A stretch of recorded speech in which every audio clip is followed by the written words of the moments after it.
বিচ্ছেদের 2.5 বছর পেরিয়ে গেছে।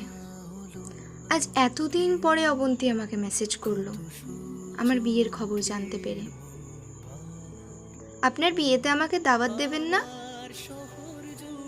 তার এমন প্রশ্নে একটু অবাকই হলাম। উত্তরে লিখলাম, দাওয়াত করলে আপনি আসবেন? নিশ্চয়ই আসবো। আপনার বিয়েতে আসার কত স্বপ্ন দেখেছি আপনি জানেন।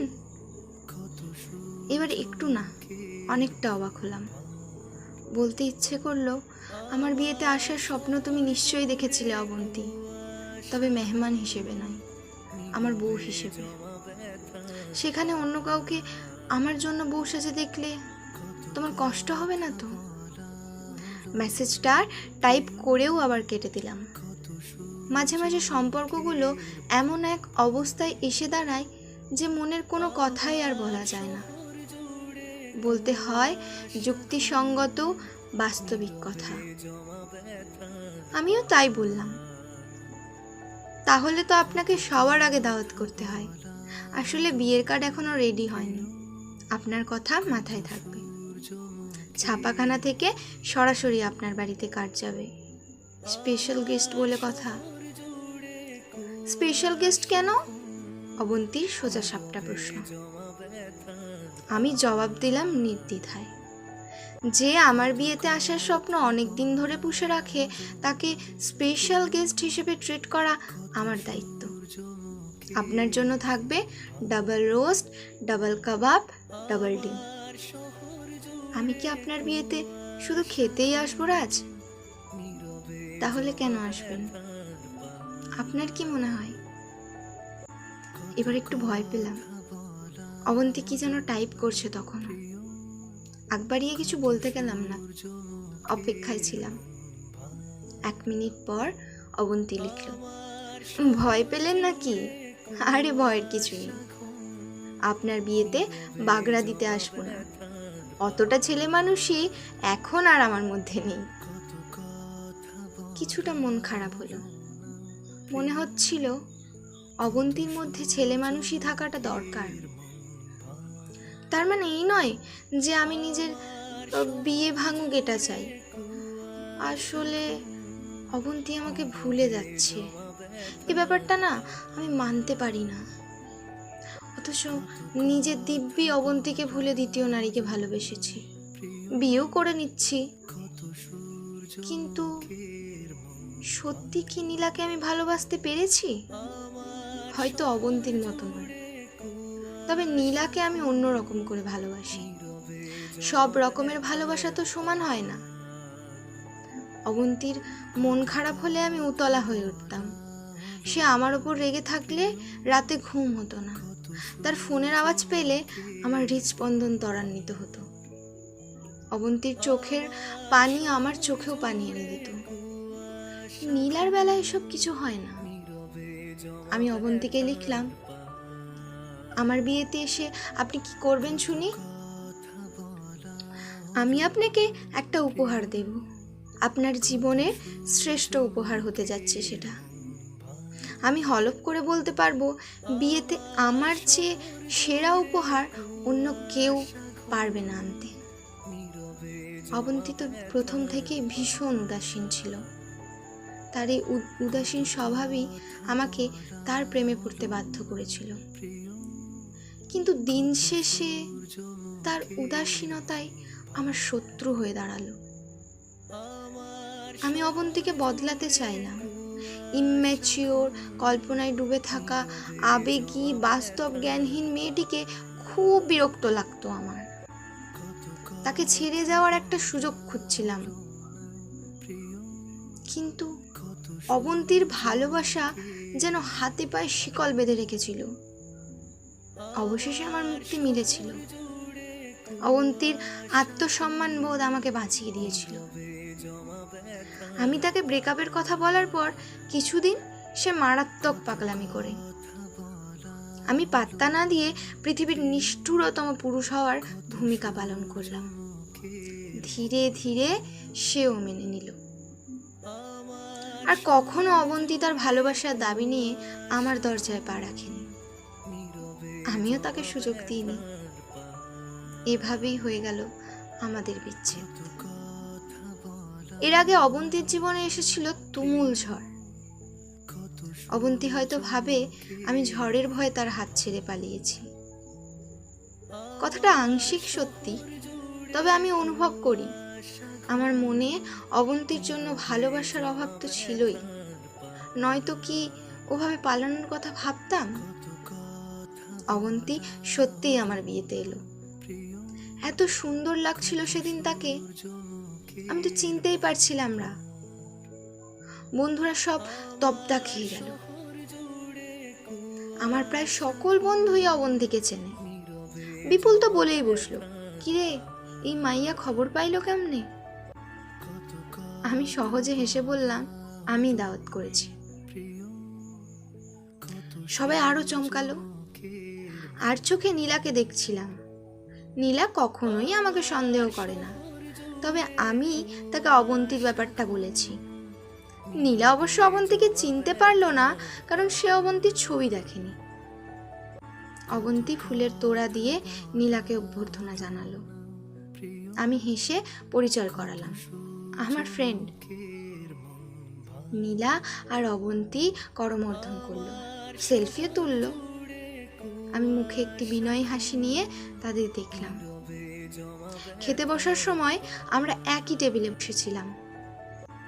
অবন্তী একদম আমার বরাবর চেয়ারে। আমি নীলাকে খাইয়ে দেওয়ার সময় দেখলাম অবন্তী নিজের চোখ চুলকাচ্ছে। তার চোখে কি সত্যি কিছু পড়েছিল, নাকি যা ভাবছি তাই? ওসব আর ঘাঁটতে মন চাইল না। এখন নীলাই আমার দুনিয়া, তাকে ঘিরেই আবর্তিত হওয়া আমার সকল চিন্তা ভাবনা। অবন্তী আমার বউ হতে পারেনি, কিন্তু নীলা পেরেছে, এখানেই তার সফলতা। তবে এই কথাও সত্যি যে অবন্তীকে আমি কখনো নিজের পরিবারের যোগ্য মনেই করিনি। সে শুধু আমার জন্য যোগ্য ছিল, আমার মন ভালো করার ঔষধ ছিল। কিন্তু তাকে বিয়ে করলে আমার পরিবারের মান সম্মান কমতো, বই বাড়ত না। অবন্তী কিছুটা খাটো, মোটা, গায়ের রঙও ময়লা। তার পরিবারেও নানা সমস্যা আছে। নিম্ন মধ্যবিত্ত পরিবারের মেয়ে সে। প্রেম করার সময় তো ওসব আমি দেখিনি, কেবল দেখেছিলাম তার চমৎকার হাসি, প্রাণবন্ততা, উচ্ছলতা, পাগলামিপনা। কিন্তু বিয়ের জন্য তো এগুলো যথেষ্ট নয়। বিয়ে একটি সামাজিক দায়বদ্ধতা, আর অবন্তী মোটেও সামাজিক ছিল না। এদিক থেকে নীলা একদম পারফেক্ট। তার বাবার সমাজে ভালো নাম ডাক আছে। সে দেখতেও সুন্দরী, 6 ফুট আমার পাশে, 5 ফুট আর নীলাকেই মানায়। অবন্তীর মতো লিলিপুটকে নয়। কথাগুলো ভৎসনার সুরে বলা হলেও সে যে সত্যি কথা। বাস্তবতার কাছে ভালোবাসার অনুভূতি বড় অসহায়, তুচ্ছ। অবন্তীর আগমনে আমার বাবা মা মোটেও খুশি ছিলেন না। কারণে অকারণে তারা আমাকে ধমকানোর চেষ্টা করছিলেন। বাবা তো বলেই ফেললেন, এই মেয়ে এখানে কি করে? আমি সামলানোর জন্য বললাম, বাদ দাও না বাবা, আমার দাওয়াত পেয়ে এসেছে। তুই দাওয়াত দিতে গেলি কেন? আবার যদি কোনো ভেজাল লাগে? অবন্তী কথাটা শুনে ফেলল। আমি অপ্রস্তুত হলাম, কিছু একটা বাহানা বানিয়ে সরে যেতে চাইলাম। তখনই অবন্তী মুচকি হেসে বলল, আসসালামু আলাইকুম আঙ্কেল, ভালো আছেন? বাবা তার সালামের উত্তর দিলেন না। আমার অপরাধ বোধ বাড়তে লাগলো। জানি না কেন এত অপরাধ বোধে ভুগছি আমি। হয়তো এই জন্যই যে এক সময় ছিল আমি ছন্নছাড়া যুবক, তখন অবন্তী ছায়ার মতো আমার পাশে ছিল। আজ আমার সবই আছে, শুধু অবন্তীই নেই। আমি তাকে পাশে রাখতে চাইনি, এজন্য তার অযোগ্যতাই দায়ী। সে যদি যোগ্য হতো তাহলে নিশ্চয়ই আমার পাশে স্থান পেত। অনুষ্ঠানের শেষ দিক ঘনিয়ে এলো বিদায় বেলায়। নীলা তার মাকে জড়িয়ে ধরে হাউমাউ করে কাঁদছে। আমার উচিত নীলাকে সান্ত্বনা দেওয়া, কিন্তু অবন্তী অনুষ্ঠান ছেড়ে চলে যাচ্ছিল। আমি কিছু একটা বাহানা করে নীলাদের থেকে ছুটে আমি অবন্তীর কাছে গেলাম। তার পথ রোধ করে প্রশ্ন করলাম, চলে যাচ্ছেন? অবন্তী একটু চমকালো, হয়তো পালাতে চাইছিল। আমাকে দেখে জোরপূর্বক হাসলো, চোখ কচলে বলল, হ্যাঁ, অনেক তো হলো, এবার বিদায়ের পালা। তার শেষ বাক্যে বিষাদে সুর। মনে একটা ধাক্কার মতো লাগলো আমার। আমি ভ্রু কুঁচকে প্রশ্ন করলাম, আমার গিফট কোথায়? মানে? অবন্তী যেন অবাক। আমি মুচকি হেসে বললাম, আপনিই না সেই দিন বললেন আমাকে বিয়েতে সেরা উপহারটি দেবেন, হয়তো এর চেয়ে সেরা উপহার আমাকে কেউ দিতে পারবে না।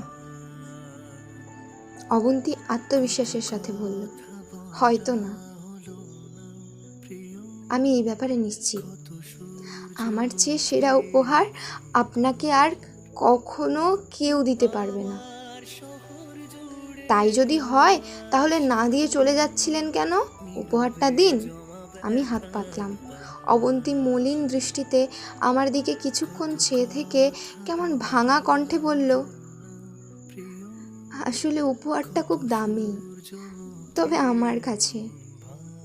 কিন্তু এমনও হতে পারে যে আপনার কাছে সেই উপহারের কোনো মূল্য থাকবে না।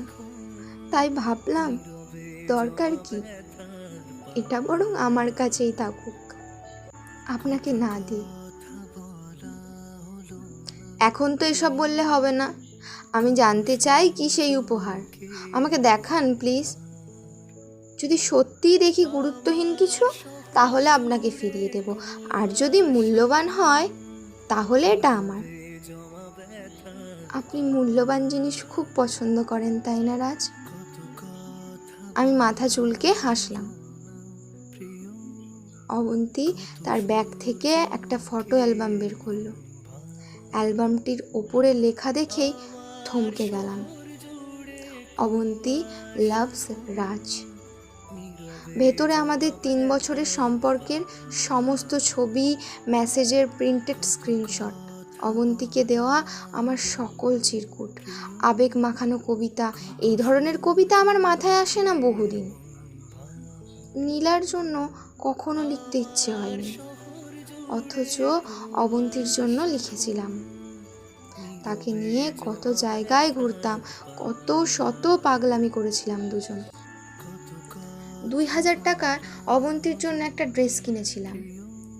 নীলার জন্য কত শত জামা কিনেছি, আরও দামি, আরও চমৎকার। কিন্তু সেই পোশাকগুলো পরে নীলা আমার সামনে এলে কখনো চোখ ছলছল করেনি। অথচ অবন্তী যেদিন প্রথমবার আমার দেওয়া ড্রেসটা পরে সামনে এসেছিল, আমি অবুঝের মতো কেঁদে ভাসিয়েছিলাম। একদিন অবন্তী রাগ করে আমাকে ব্লক করে দিয়েছিল হোয়াটসঅ্যাপে। সেদিন সারা রাত ধরে আমি তার আইডিতে 129 বার সরি লিখে মেসেজ করেছিলাম। না, এই ধরনের পাগলামি নীলার সাথে কখনো করা হয়নি। একসাথে ছবিগুলো দেখতে দেখতে কেমন যেন নস্টালজিয়ায় পৌঁছে গেছিলাম। এক সময় হেসে বললাম, তখন কত ছেলে মানুষ ছিলাম আমরা, তাই না? সবই আবেগ। এখন আবেগের পর্দা উঠে গেছে অবন্তী, বাস্তবতা সামনে এসেছে। তাই আমি বুঝি সংসার করার জন্য প্রেম যথেষ্ট নয়, আরও অনেক কিছু প্রয়োজন। অবন্তী চোখ মুছতে মুছতে বলল, ঠিক বলেছ তুমি, একদম ঠিক। কিন্তু কি বলো তো, আমার কাছে এই আবেগের মূল্য অনেক বেশি, কোটি কোটি টাকার চেয়েও বেশি। তাই এই উপহার আমার কাছেই থাকুক, সংসার করার জন্য নয়। আমি তোমাকে ভালোবাসার জন্যই ভালোবেসেছিলাম, কিন্তু তুমি আমার বাহ্যিক যোগ্যতা খুঁজেছ। এসব আন্তরিক অনুভূতি তোমার কাছে তুচ্ছ। এভাবেই ভালো থেকো তুমি, আর এভাবে একাই থাকবো আমি। তুমি তো এখনো খুব বোকা রয়ে গেছো অবন্তী। হ্যাঁ ঠিক, দোয়া করো যাতে আমার মতো কেউ আমার জীবনে আসে, এরকম বোকা কেউ। আমার মতো বোকার জন্য তোমার মতো বুদ্ধিমান মানুষ চলবে না। আমার মতো বোকা মেয়ে কখনো তোমার যোগ্য হতে পারবে না। অবন্তী চলে যাওয়ার সময় আমি একটি অদ্ভুত বিষয় লক্ষ্য করলাম। ঠিক 2.5 বছর পর যেন আগের মতোই আমরা একে অপরকে তুমি বলে সম্বোধন করেছি। এর মানে কি আমাদের দেহ এখানে থাকলেও মন 2.5 বছর পেছনে চলে গিয়েছিল? ইস, এত বেশি হাহাকার হচ্ছে কেন বুকে? ইচ্ছে করছে পৃথিবীর পুরো তছনছ করে একবার হলেও অবন্তীকে পিছু ডাকি, পাশে বসিয়ে কিছু বলি, কিন্তু তা যে আর সম্ভব নয়। ভালোবাসা, প্রেম, আবেগের চেয়েও বাস্তবতা, সামাজিকতা, দায়বদ্ধতা অনেক বেশি গুরুত্বপূর্ণ আমার কাছে। নমস্কার। আমার শহর জুড়ে কুয়াশা ঘন, নীরবে জমা ব্যথার পাহাড়।